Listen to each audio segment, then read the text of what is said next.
बिस्मिल्लाहिर्रहमानिर्रहीम। Welcome back dear student. आज के लेक्चर में इक्वेशन ऑफ कंटिन्यूटी जो यूनिट नंबर 6 है केपीके और फेडरल के बुक में। इक्वेशन ऑफ कंटिन्यूटी क्या है हम देखते हैं।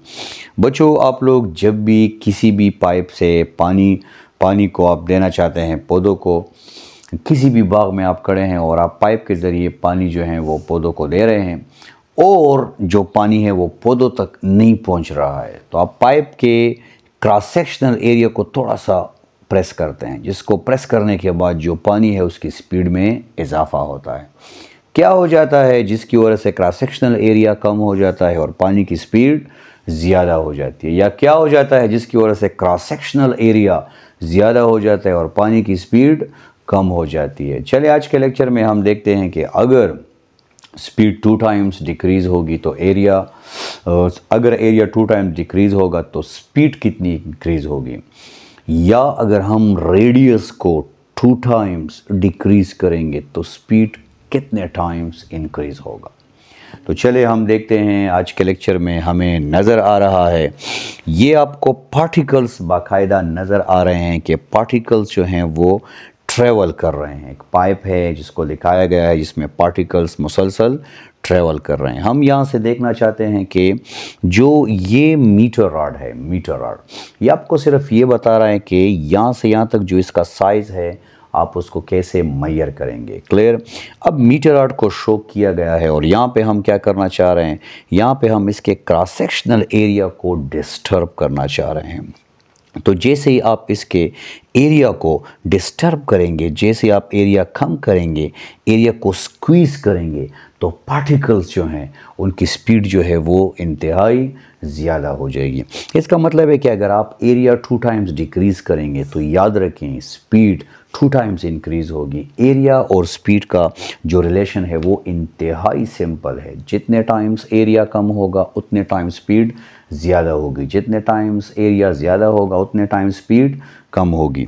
आपको नज़र आ रहा है कि यहाँ पे जो एरिया है वो ज़्यादा है, यहाँ पे एरिया कम है, एरिया कम है, स्पीड ज़्यादा है। अगला क्वेश्चन जिसके लिए स्पेशली मैंने ये लेक्चर बनाया है वो ये है कि अगर ये जो डायमीटर है या रेडियस है इसको मैं अगर 2 टाइम्स डिक्रीज़ करूँ, 2 टाइम्स, इसको अगर मैं 2 टाइम्स डिक्रीज़ करूँ तो क्या आपके पास स्पीड जो होगी वो कितनी इंक्रीज़ होगी।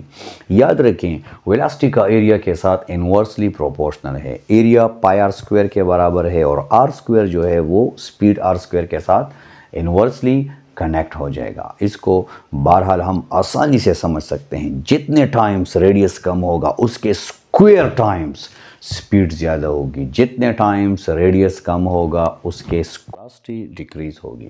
इसी तरह हम जानते हैं जो एरिया है बच्चों याद रखें वो पाई आर स्क्वायर के बराबर है, पाई आर स्क्वायर के बराबर है। यहाँ पे हम जानते हैं कि जो वेलोसिटी है वो बराबर हो जाएगा कांस्टेंट डिवाइडेड बाय ए की जगह पे आ जाएगा पाई आर स्क्वायर। हमने सिंपली यहाँ पे प्रोपोर्शनलिटी की बजाय हमने कांस्टेंट लिखा है। यहाँ पे ये जो कांस्टेंट है ये बाकायदा आप जब थ्योरी की क्लास पढ़ेंगे तो ये वॉल्यूम फ्लो रेट के बराबर है, वॉल्यूम फ्लो रेट के बराबर है, ठीक है। और यहाँ पे जो एरिया है वो पाई आर स्क्वायर के बराबर है। अगर देखा जाए ये भी कांस्टेंट है, ये भी कांस्टेंट है, तो स्पीड का जो रिलेशन होगा रेडियस के साथ वो स्क्वायर टाइम्स आ जाएगा। इसका मतलब ये है कि अगर आप रेडियस को 2 टाइम्स कम करेंगे तो स्पीड 4 टाइम्स इंक्रीज़ होगी। क्लियर। तो यहाँ पे जो रिलेशन आ जाएगा वो सिंपली अगर आप आर डैश को 2 टाइम्स इंक्रीज़ करेंगे तो स्पीड जो है वो 4 टाइम्स डिक्रीज़ हो जाएगी, या अगर आप आर को 2 टाइम्स डिक्रीज़ करेंगे तो स्पीड जो होगी वो 4 टाइम्स इंक्रीज़ हो जाएगी। स्क्वायर टाइम्स स्पीड जो होगी वो ज़्यादा होगी, ठीक है बच्चों। तो यहाँ पे अगर आप देखें, यहाँ पे आप देखें तो यहाँ पे जो स्पीड है दैट इज़ 3 पॉइंट समथिंग, 3.3, और यहाँ पे जो स्पीड है वो एग्जैक्टली इससे 4 टाइम्स, कहीं पे आपको पार्टिकल्स मिल सकते हैं, 12.7 तक हम पहुँच गए हैं, कहीं पे आपको पार्टिकल्स मिल जाएंगे जिसकी स्पीड इसके मुकाबले में 2 टाइम्स नहीं बल्कि 4 टाइम्स ज़्यादा होगी।